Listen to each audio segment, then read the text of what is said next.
a recent controversy in which you found yourself more as a window to understand some of your broader views, which was the praise you originally offered for Roger Waters with regard to his stance on both Ukraine, which he is opposed to in terms of the U.S. proxy war, as well as COVID. He was questioning a lot of the same orthodoxies you were. And then you ended up deleting that tweet where you praised him and made clear that the reason was because he had held views on Israel and Palestine that you didn't share. I want to ask you about the specific kind of divergencies that you have with him on that question. But before I get into that, why was it necessary for you to delete your praise for Roger Waters just because you disagree with him on Israel? Can't you praise him on Ukraine and COVID and then at the same time say, but there are other issues, including Israel, where I have differences? Why did you delete the praise entirely? Well, first of all, the reasons that I praised him was because of his position on the war, his position on COVID, which I thought was very courageous at a time when nobody, and also his position on Julian Assange. Right. I disagree, I would say fiercely, with his criticism of Israel. And I'm not, there are enough people who characterize those political differences anti-Semitic that me endorsing him felt like I was buying into that, into something that was abhorrent to me. I really disagree with I think Roger, like many critics of Israel, first of all, people who criticize Israeli policy should not be characterized as anti-Semitic. But people who apply a different standard to judging Israel than they would to judging an Arab country, I think then that you've crossed a line there. And I do think that Roger does that. I've now looked at some of his stuff and I think, like I said, I do not think people who criticize that people who criticize Israel policies should not be called anti-Semitic. But I do think that many people are applying, or Israel's critics are applying, a double standard. So just to be clear, when you were interviewed by Crystal Ball on Breaking Points, it became kind of a very talked about interview, particularly the part where she was disagreeing with you about your view on vaccines. We did a segment on this show talking about that interview, and my main critique with her, she's a friend of mine, was that I didn't have a problem with her disagreeing with your views on vaccines. Lots of people do.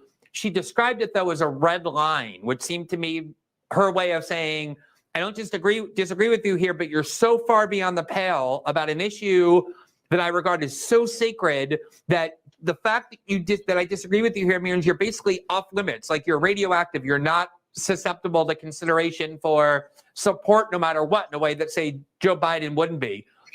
That's the impression I got when you didn't just disagree with Roger Waters on Israel, but deleted the praise, namely, doesn't matter how much I agree with him. I regard him as a person who's so radioactive that he should never be praised under any circumstances because of his view on Israel. That's a red line for me. Is that essentially what motivated your deletion in how you view people like Roger Waters and those who share his views on Israel? No, not at all. In fact, I continue to admire Roger Waters for his positions on, for his courageous positions on the Ukraine, on Julian Assange, on COVID. But because of that issue is so sensitive and radioactive to people, I did not want to leave any opportunity for people to misunderstand. Since apparently, I guess, as I understand it now, he's more well known for his anti-Israel position than probably any other position. And so me praising him without making really clear what I was praising him for, and that I did not buy into his other stuff, was a source of confusion to people that I did not want to leave up there. Fair enough. I mean, I think the reason why he's most known for that is sometimes the same reason you're most known for your views on vaccines, even though you have views on lots of other things, which is because a lot of times people look for ways to take establishment critics and kind of render them radioactive by focusing on the one issue they know people will be most hostile to. Love that interview that Glenn Greenwald did with RFK Jr. Because we're talking about force of the debate. This interview is what crystallizes the point that I'm going to make about forced debate. There was a Twitter exchange of ideas between some RBN members and some people of the professional managerial class on this topic of forced debate. And I guess it may have started from my tweet. The two people who would benefit from some sort of forced debate movement or just having a debate are just two more Zionists. So this is where the point of this tweet. So I'll go ahead and but let me read what I have here. Quote, forced a debate, end quote, for two Zionists does what for working and poor people? Literally, what does that do for us? What does that do for people who are poor and those that are working class? Forcing a debate. For two Zionists to get on stage with a third Zionist so that we can hear $15 minimum wage, so we can hear about income inequality. You see the trade-off that the professional managerial class is quite willing to make. Always throwing the Palestinians under the bus. Now, the point that Sabby makes, let me see if I have it here. This is a good point that Sabby makes here. Every candidate should be allowed to debate, in Sabby's opinion. And I told her in a text, I agree. That's in theory. What I'm more addressing is that working class and poor people should not lift a finger with resources or time and energy to make this debate happen. We get nothing out of this. And RFK Jr. and Marianne Williamson are gonna do what? The people that they want to get on a debate stage so badly, they will be endorsing that person. So again, what is the point in this? In the context of these two candidates, what is the point? In two candidates that's going to endorse the person they're trying to get people to force a debate on. We're all supposed to get behind some force of debate so you can get on stage and say these ideas and then at the end, shuck and jive and just tell everybody to support the person you had us all emotionally invested in, that you wanted to debate him so bad. Aren't you different? No, I'm not that different that I'm not going to endorse him. And then she makes another good point here. So she said, we don't have to, meaning we don't have to invest time and energy. Let those who have resources do it. That's how I see it, which is true, which is another good point made by Sabby. Oh, another good point made by Sabby here. Those who have resources aren't the working class and poor. So I'm fine with the bourgeoisie class, the Katie Halpers, the Breonna Joy Grays, the Crystal Balls, the Mary. All of y'all can spend money. Do you? But when we're talking about working class people, no, not at all. So after I sent out the tweet about forced debate, obviously Katie caught wind of it. It's not a coincidence that this is literally like she could have just responded to me. So this is obvious response to what I said. You don't have to believe in the Dems or electoralism to support forced debate. You do have to believe in electoralism to support forced debate because the debate is for electoralism. But to the first part, you don't have to believe in the Democrats to want to debate, which is true. I would love to see them debate. I would love to see all of them debate. It would be very interesting. But putting time and energy in trying to make that happen, absolutely not. Absolutely not. Just like some people who supported forced the vote didn't believe in the things either. I didn't remember that. Wait, the people who supported forced the vote, do people really not see the value in having two of the three people arguing, freeing Assange on the debate stage? No. If this is what you're saying, the payoff, no. Hasn't the establishment already given the green light to say that freeing Assange is okay? Several corporate newspapers have already said that.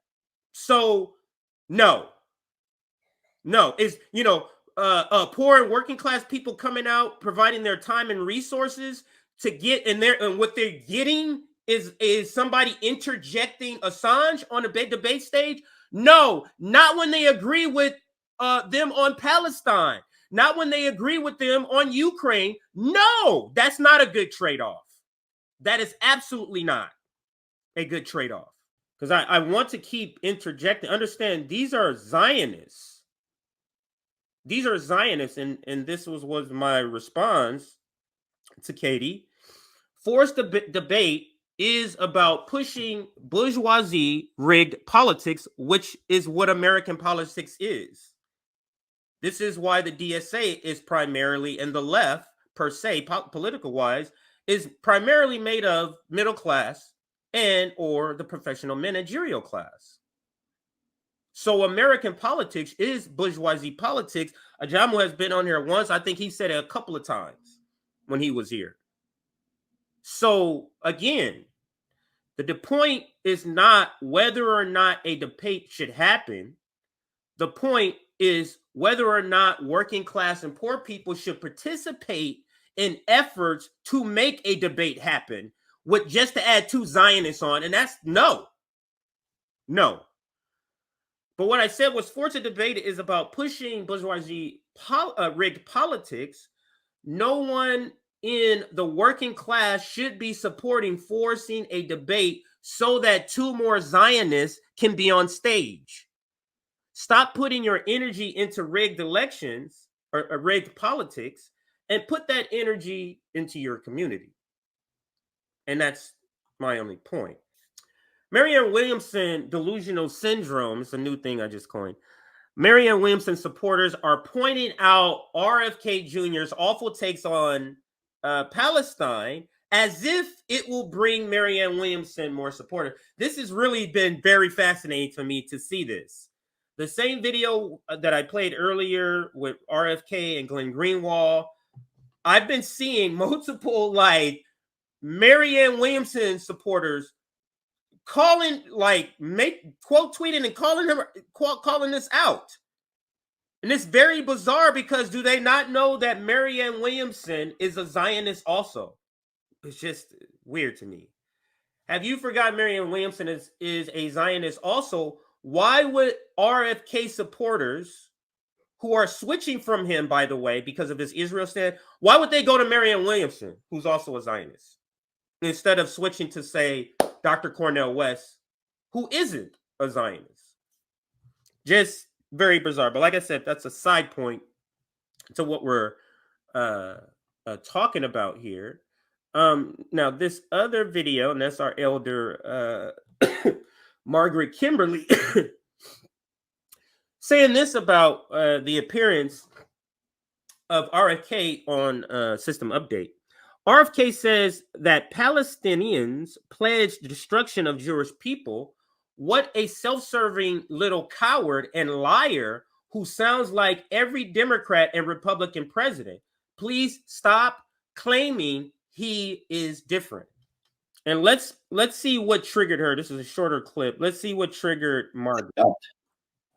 Everything has a historical context in Israel.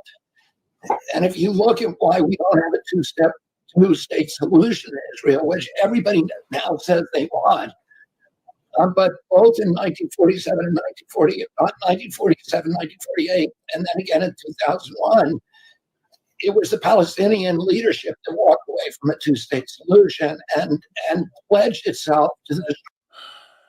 This guy is terrible. So you in your house, some random strangers bust in, take your shit and take your room one by room and putting you in one little corner. And then when you say you don't want a shared house solution, you're the bad guy? Because you're saying, no. Well, how about you just get out my fucking house? You're the bad guy. This is RFK Jr. So whatever goodwill he's built up about COVID, that shit's gone. Because the Palestinian issue has been going on a lot longer, with atrocities still going on to this day, every day. And COVID is still going on too, don't get me wrong, but you get the point. Don't love a candidate because of his stand on something that is more temporary or even new, if you want to use new, than his stance versus his stance on something that has been going on for decades. Like, get real. But let's finish out what he says here. This guy. It was the Palestinian leadership that walked away from a two-state solution and pledged itself to the destruction of the Jewish people. Oh, and that, that's a very, very clear history. So if you pledge yourself to the destruction of the person who has home invasion you and is trying to live in your house, where's the problem here? I don't mean all Jewish people on all lands, but the Jewish people that's in my house, the fuck out of here. Now, understand, this is why in order for them to be able to have this point, they have to establish, forget about the home invasion. We're already at the two-state solution. They don't want to talk about that. That's why he says this in the beginning. Everything has a historical context in Israel. And if you look at why we don't have a two-state solution in Israel, which everybody now says they want. You see that? He's claiming a fact that's not yet in evidence here. What do you mean? That's not a fact. But he's playing like that's the fact, because anytime a person who comes in and take your land has to always start in history after that shit. United States does it all the time. They want to start after that part, which he wants to do too. This is an indefensible position, and I believe logically he knows that. You can see the tails in the first video. He was very uncomfortable talking about this. Very uncomfortable. You can visibly see him be uncomfortable in the questions that Glenn was asking him in the previous video I showed earlier. So here's Rome's response. It says, what happens after these debates about healthcare and freeing journalists? Not a damn thing. The government does not give a fuck about our wants and needs. They picked the puppets and you can't do a damn thing about it. Stop letting people like Katie Halper fool you. Now, to be fair, I don't necessarily think she's, well, I wouldn't use that language, fool. Maybe Katie's coming from a good place, meaning she's wanting to get something done. But this is the problem with the professional managerial class. Like, the way you're wanting to get something done isn't the way we're going to get that said thing done.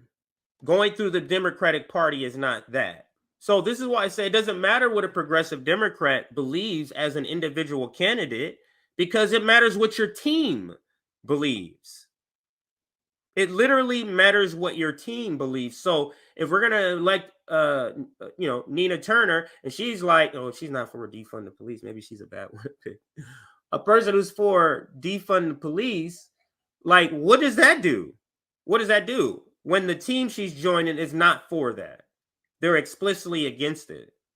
But you're adding to a team who's against it, and the player individually may not want it, but what does that matter when that's a bench player, if we're talking about sports? So a bench player has a different view than all the starters on the field. What does that do? It's the team. So it matters what your team wants to do. This is why we should be advocating for third parties, where third parties' policies align. Not simply we're just trying to pick one of the capitalist teams.